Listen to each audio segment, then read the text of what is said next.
आणि महाराष्ट्राला बदनाम करतात.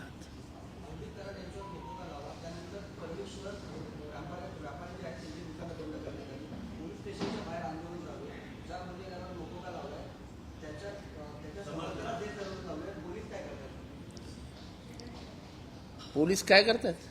गोट्या गीते नावाचा जो गुंड आहे, ज्याने 48 रिव्हॉल्व्हरच्या प्रकरणात, त्यांनी परवा पोलीस स्टेशनमध्ये जाऊन त्याच्यावरती 307 दाखल करा असं कोर्टाने सांगितल्यानंतर तो पोलीस स्टेशनला गेला आणि तिथे पोलिसांचा सत्कार केला.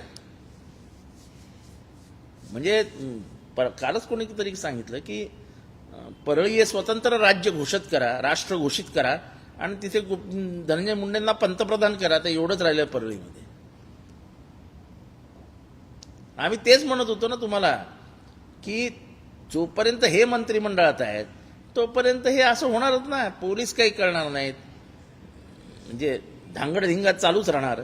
त्याच्यामुळे धनंजय मुंडेंनी राजीनामा का द्यायचा, तर ह्याचं कारण हे की पोलीस इंटरफिअरन्स, प्रेशर हे सगळं नील करायचं असेल तर धनंजय मुंडेंचा राजीनामा हा क्रमप्राप्त होता.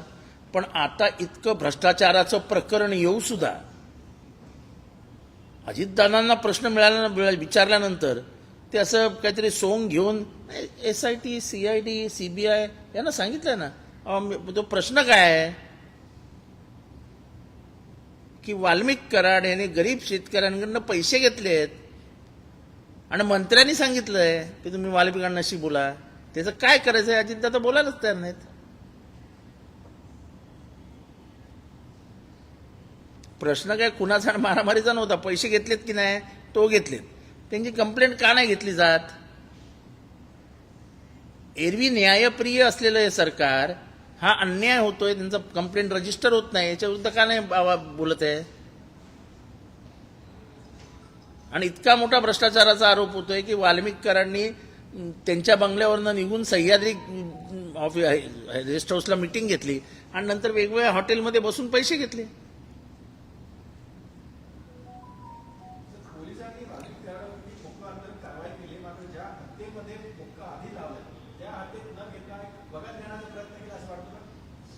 मला अजूनही वाल्मिक कराडच्या बाबतीत या सरकारची भूमिका काय हे काही स्पष्ट होत नाही.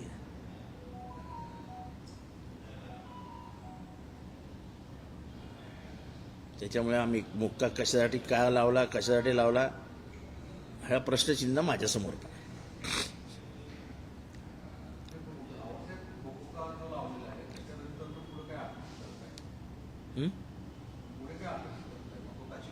अरे 302 मध्ये त्याला आरोपी केला पाहिजे. विष्णू चाटेला तुम्ही आरोपी केला. विष्णू चाटे कोण आहे? ही जी इंटरलिंक्ड गँग आहे ती इंटरलिंक्ड गँग साफ झाली पाहिजे ना.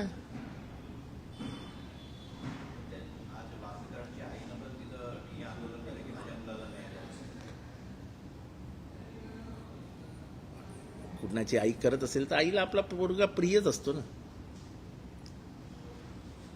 आई आई असते हो.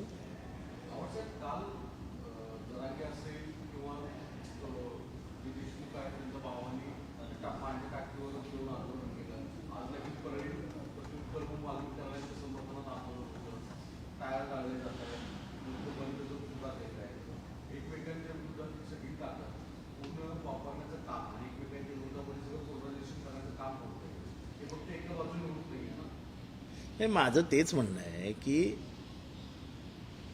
जातीचं लेबल लावून संतोष देशमुखचा चेहरा पुढे करून, दुसरीकडनं वाल्मिक कराडचा चेहरा पुढे करून जे काही केलं जातंय हे महाराष्ट्राच्या हिताचं नाही.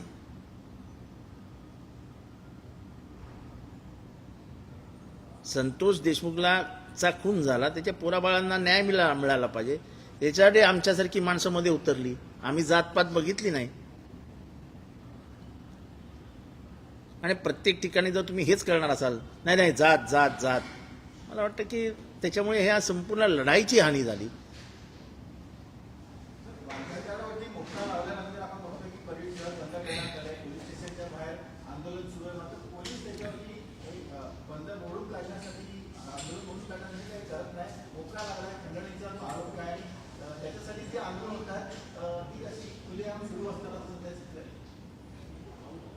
अजूनही अर्धे पोलीस स्टेशनचे अधिकारी वाल्मिक कराडने आणलेलेच अधिकारी आहेत.